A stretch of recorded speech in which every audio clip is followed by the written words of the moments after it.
ഒരു ബേസിക് ആയിട്ടുള്ള പ്രോംപ്റ്റ് കൊടുത്തുകൊണ്ട് എങ്ങനെ ഒരു വീഡിയോ ജനറേറ്റ് ചെയ്യാമെന്നും അതുപോലെ കുറച്ച് അഡ്വാൻസ് ലെവലായിട്ടുള്ള പ്രോംപ്റ്റ് കൊടുത്തുകൊണ്ട് എങ്ങനെ ഒരു സിനിമാറ്റിക് സ്റ്റൈൽ വീഡിയോ നിർമ്മിക്കാമെന്നുമാണ് ഇന്നത്തെ ക്ലാസ്സിൽ നമ്മൾ പഠിക്കാൻ പോകുന്നത്. ഇതിനായിട്ട് ഞാൻ ഉപയോഗിക്കുന്നത് ഗൂഗിൾ ആപ്സിൻ്റെ ഫ്ലോ എ ആണ്. ആദ്യം ഒരു ബേസിക് ആയിട്ടുള്ള പ്രോംപ്റ്റ് കൊടുത്തുകൊണ്ട് ഒരു ബേസിക് വീഡിയോ നമുക്ക് ജനറേറ്റ് ചെയ്ത് നോക്കാം. അതിനുശേഷം ആ ഒരു പ്രോംപ്റ്റിൽ തന്നെ അഡ്വാൻസ് ലെവലിലായിട്ടുള്ള കുറച്ച് കമാൻഡുകൾ ഉൾപ്പെടുത്തിക്കൊണ്ട് ഒരു സിനിമാറ്റിക് സ്റ്റൈൽ വീഡിയോ ജനറേറ്റ് ചെയ്ത് നോക്കാം. അതിനായിട്ട് ഞാൻ ഉപയോഗിക്കുന്നത് ഗൂഗിൾ ആപ്സിൻ്റെ ഫ്ലോ എ ആണ്. നിങ്ങൾക്ക് ജെമിനിയിലും പിക്കായിലും സോറയിലും അങ്ങനെ ഏത് എ ടൂളിലും ട്രൈ ചെയ്ത് നോക്കാവുന്നതാണ്. ഫ്രീ ആയിട്ടുള്ള ടൂളുകളിൽ തന്നെ നിങ്ങൾക്ക് ട്രൈ ചെയ്ത് നോക്കാവുന്നതാണ്. ഓക്കെ, അപ്പോൾ ആദ്യം ഒരു ബേസിക് പ്രോംപ്റ്റ് കൊടുത്തുകൊണ്ട് നമുക്കൊരു വീഡിയോ ജനറേറ്റ് ചെയ്ത് നോക്കാം. അപ്പോൾ അതിനായിട്ട് ഞാനിവിടെ ഫ്ലോ ഓപ്പൺ ചെയ്യണം.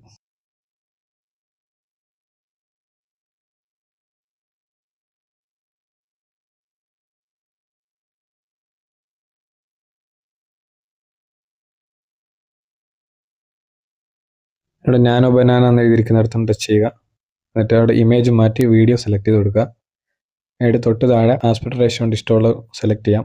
അതുപോലെ അതിന് തൊട്ട് താഴെ ഒരു പ്രോംപ്റ്റിൽ എത്ര വീഡിയോ ജനറേറ്റ് ചെയ്യണമെന്നാണ് ചോദിക്കുന്നത്. അപ്പോൾ ഞാനിവിടെ 1 സെലക്ട് ചെയ്യണം. താഴെ എത്ര സെക്കൻഡുള്ള വീഡിയോ ജനറേറ്റ് ചെയ്യണമെന്ന് ഞാനിവിടെ 8 കൊടുക്കുകയാണ്, 8 സെക്കൻഡ്. അപ്പോൾ ഇത്ര സെലക്ട് ചെയ്തിട്ട് ആ പ്രോംപ്റ്റ് അവിടെ എഴുതി കൊടുക്കാം. അപ്പോൾ ഞാനിവിടെ നേരത്തെ കോപ്പി ചെയ്ത് വെച്ചിരുന്നൊരു പ്രോംപ്റ്റ് ഞാൻ ഇവിടെ പേസ്റ്റ് ചെയ്ത് കൊടുക്കുകയാണ്. ഇവിടെ വായിക്കാം: സൂര്യോദയ സമയത്ത് പുഴയ്ക്ക് മുകളിൽ ഗാംഭീര്യത്തോടെ പറക്കുന്ന ഒരു കിങ്ഫിഷർ പക്ഷി. ചിറകുകളിൽ നിന്ന് ജലകണങ്ങൾ തെറിക്കുന്നു. പശ്ചാത്തലത്തിൽ നീല ആകാശവും മേഘങ്ങളും. റിയലിസ്റ്റിക് വീഡിയോ നിർമ്മിക്കുക. ഇതൊരു ബേസിക് ലെവൽ പ്രോംപ്റ്റ് ആണ്. അപ്പോൾ ഇത് മാത്രം കൊടുത്തുകൊണ്ട് ഞാൻ ഈ ഒരു വീഡിയോ ജനറേറ്റ് ചെയ്യാൻ പോവുകയാണ്. അപ്പോൾ ആ ഒരു വീഡിയോ ഇവിടെ ജനറേറ്റ് ആയി വന്നിട്ടുണ്ട്. നമുക്കൊന്ന് പ്ലേ ചെയ്ത് നോക്കാം. വളരെ മനോഹരമായിട്ടുള്ളൊരു വീഡിയോ തന്നെയാണ് നമുക്കിവിടെ കിട്ടിയിട്ടുള്ളത്. പക്ഷി പറക്കുന്ന ആ ഒരു സ്റ്റൈലും അതുപോലെ തന്നെ പശ്ചാത്തലത്തിലൊക്കെ വളരെ മനോഹരമായിട്ടുള്ള ദൃശ്യങ്ങൾ നൽകി. ഇനി നമുക്ക് ഇതൊരു ബേസിക് പ്രോംപ്റ്റ് കൊടുത്തിട്ട് നമുക്ക് കിട്ടിയതാണ്. നമ്മളിപ്പോൾ കൊടുത്ത ഈ ഒരു ബേസിക് പ്രോംപ്റ്റ് നമുക്ക് സിനിമാറ്റിക് സ്റ്റൈൽ വീഡിയോ ജനറേറ്റ് ചെയ്യുന്ന രൂപത്തിലേക്ക് ആ ഒരു പ്രോംപ്റ്റ് അടിപൊളിയായിട്ട് കൊടുത്ത് നമുക്ക് ഒന്നുകൂടി ഈ ഒരു വീഡിയോ ഒന്ന് ജനറേറ്റ് ചെയ്ത് നോക്കാം. ആ ഒരു പ്രോംപ്റ്റ് ഞാൻ കോപ്പി ചെയ്ത് വെച്ചിരുന്നത് ഇവിടെ നിന്ന് പേസ്റ്റ് ചെയ്ത് കൊടുക്കുകയാണ്. അതിൻ്റെ തുടക്കം മുതൽ നമുക്കൊന്ന് വായിച്ചു നോക്കാം. ആദ്യം നമ്മൾ സബ്ജക്റ്റിനെ കൊടുക്കുകയാണ്.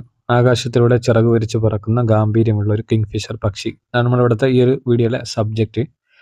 അടുത്ത ആക്ഷൻ: പക്ഷി മനോഹരമായി പറക്കുന്നു. താഴെ വെള്ളത്തിലേക്ക് നോട്ടം പായിച്ചുകൊണ്ട് അതിൻ്റെ ചിറകുകൾ ശക്തിയായി എന്നാൽ ഒഴുക്കോടെ ചലിക്കുന്നു. വെള്ളത്തിൽ നിന്ന് ഉയർന്നു വരുമ്പോൾ അതിൻ്റെ ചിറകുകളിൽ നിന്ന് ചെറിയ ജലകണങ്ങൾ തെറിക്കുന്നു. പശ്ചാത്തലത്തിൽ പഞ്ഞി പോലെയുള്ള മേഘങ്ങൾ പതുക്കെ നീങ്ങുന്നു. ഇനി അടുത്തതിൻ്റെ പശ്ചാത്തലം നമ്മൾ കൊടുത്തത്: സൂര്യോദയ സമയത്ത് ഒരു പുഴയ്ക്ക് മുകളിലുള്ള വിശാലമായ ആകാശം, അകലെയായി മരങ്ങൾ നിറഞ്ഞ തീരങ്ങൾ കാണാം. ഇനി ഫ്രെയിം സൈസ് വൈഡ് ഷോട്ട് മുതൽ മീഡിയം ഷോട്ട് വരെ. പക്ഷിയുടെ പറക്കലും ചുറ്റുപാടും ഉൾപ്പെടുത്താൻ നമ്മൾ ഇങ്ങനെ കൊടുത്തത് ക്യാമറ ഒരു പ്രത്യേക ദിശയിലേക്ക് മൂവ്മെൻറ്റ് ചെയ്യാൻ വേണ്ടിയിട്ടാണ്. ഇതിൻ്റെ ആംഗിൾ നോക്കുകയാണെങ്കിൽ ഡൈനാമിക് ലോ ആംഗിൾ, ഐ ലെവലിൽ നിന്നും 20 ഡിഗ്രി ഉയർന്നിട്ടുള്ള ഒരു ആംഗിളാണ്. ക്യാമറ ഐ ലെവലിൽ നിന്നും 15 to 30 ഇടയിലായിട്ട് അതിനോട് 20 ഡിഗ്രിയാണ് കൊടുത്തത്. പക്ഷിയുടെ വേഗതയും സ്വാതന്ത്ര്യവും എടുത്തു കാണിക്കാൻ താഴെ നിന്ന് മുകളിലേക്കുള്ള ആംഗിൾ ഷോട്ടാണ്. ഇനി കോമ്പോസിഷൻ, റൂൾ ഓഫ് തേർഡ്സ് നമ്മൾ കഴിഞ്ഞ ക്ലാസ്സിൽ പഠിച്ച ആ ഒരു എലമെൻറ്റ്സ് ആണ്. റൂൾ ഓഫ് തേർഡ്സ്: പക്ഷി മുകളിലെ വലതുഭാഗത്ത് അത് നോക്കുന്ന ദിശയിലേക്ക് ഒരു ഗതിവേഗം നൽകുന്നു. അടുത്ത ലീഡിങ് എലമെൻറ്റ്സ്, ഇത് നമ്മൾ പഠിച്ചിട്ടില്ല, ഇനി എന്താണെന്ന് പഠിക്കും. താഴെ കാണുന്ന പുഴയിലെ വെള്ളവും പക്ഷിയുടെ സഞ്ചാരപാതയും കാഴ്ചക്കാരൻ്റെ കണ്ണുകളെ പക്ഷിയുടെ അടുത്തേക്ക് നയിക്കുന്നു. ഡെപ്ത് ഓഫ് ഫീൽഡ്: മിതമായ ഡെപ്ത് ഓഫ് ഫീൽഡ്, പക്ഷി വളരെ ഷാർപ്പായിട്ട് കാണപ്പെടുന്നു. ആകാശവും അകലെയുള്ള മരങ്ങളും മനോഹരമായി ബ്ലറായി അലിഞ്ഞു ചേരുന്നു. ഇനി അടുത്തത് കളർ ടോൺ: ആകാശത്തിൻ്റെ നീലയും മരങ്ങളുടെ പച്ചപ്പും പക്ഷിയുടെ തൂവലുകളിലെ തിളങ്ങുന്ന ഓറഞ്ചും നീല നിറങ്ങളും ചേർന്ന ഒരു ഫ്രഷ് സിനിമാറ്റിക് ഭംഗി. അടുത്തത് style and quality: ultra realistic cinematic wild life photography. പക്ഷിയുടെ ചലനത്തെ നിശ്ചലമാക്കാൻ ഹൈ ഷട്ടർ സ്പീഡ്. ഇനി ലൈറ്റിംഗ്: ഗോൾഡൻ ഹവർ സൂര്യപ്രകാശം പക്ഷിയുടെ ചിറകുകളിൽ തട്ടി ഒരു റിം ലൈറ്റ് ഇഫക്റ്റ് നൽകുന്നു. ഇത് ആകാശത്തിന് മുന്നിൽ പക്ഷിയെ തിളങ്ങാൻ സഹായിക്കുന്നു.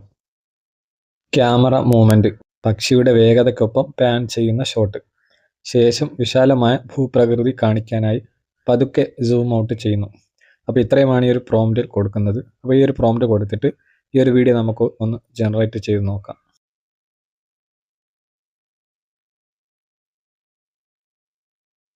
ആ ഒരു വീഡിയോ ഇവിടെ നമുക്ക് ജനറേറ്റ് ആയിട്ടുണ്ട്. വളരെ മനോഹരമായ രീതിയിലാണ് നമുക്കിപ്പോൾ കിട്ടിയിട്ടുള്ളത്. ഈ ഒരു വീഡിയോയിലിട്ട് നോക്കിയാൽ മനസ്സിലാവും. നേരത്തെ കിട്ടിയതിനേക്കാളും കുറച്ചുകൂടി ദൃശ്യ മനോഹാരിതയോടുകൂടിയാണ് നമുക്ക് ഈ ഒരു വീഡിയോ കിട്ടിയിട്ടുള്ളത്. അപ്പോൾ ഈ പ്രോംപ്റ്റൊക്കെ ഞാൻ എൻ്റെ ടെലഗ്രാം ചാനലിൽ കൊടുക്കുന്നുണ്ട്. താല്പര്യമുള്ളവർ ടെലഗ്രാമിൽ കൂടി ജോയിൻ ചെയ്യുക. അതിൻ്റെ ലിങ്ക് ഈ വീഡിയോയുടെ ഡിസ്ക്രിപ്ഷൻ ബോക്സിൽ ഞാൻ കൊടുത്തേക്കാം. നിങ്ങൾക്ക് ആ പ്രോംപ്റ്റ് എഡിറ്റ് ചെയ്തുകൊണ്ട് നിങ്ങളുടേതായ രീതിയിലുള്ള ടോപ്പിക് കൊടുത്ത് വ്യത്യസ്തമായിട്ടുള്ള വീഡിയോകൾ നിർമ്മിക്കാൻ മാക്സിമം നിങ്ങൾ ശ്രമിച്ച് നോക്കുക.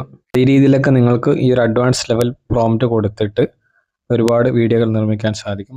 ദിവസവും ഫ്രീ ക്രെഡിറ്റുകൾ കിട്ടുന്ന പിക്ക, ഗ്രോക്ക്, ഫ്ലോ പോലെയുള്ള AI ടൂളുകൾ ഉപയോഗിച്ചുകൊണ്ട് ഞാൻ ഈ നൽകിയ പ്രോംപ്റ്റ് കൊടുത്ത് നിങ്ങൾക്ക് എഡിറ്റ് ചെയ്തിട്ട് വ്യത്യസ്തങ്ങളായിട്ടുള്ള വീഡിയോകൾ ഇതുപോലെ നിർമ്മിക്കാൻ സാധിക്കും.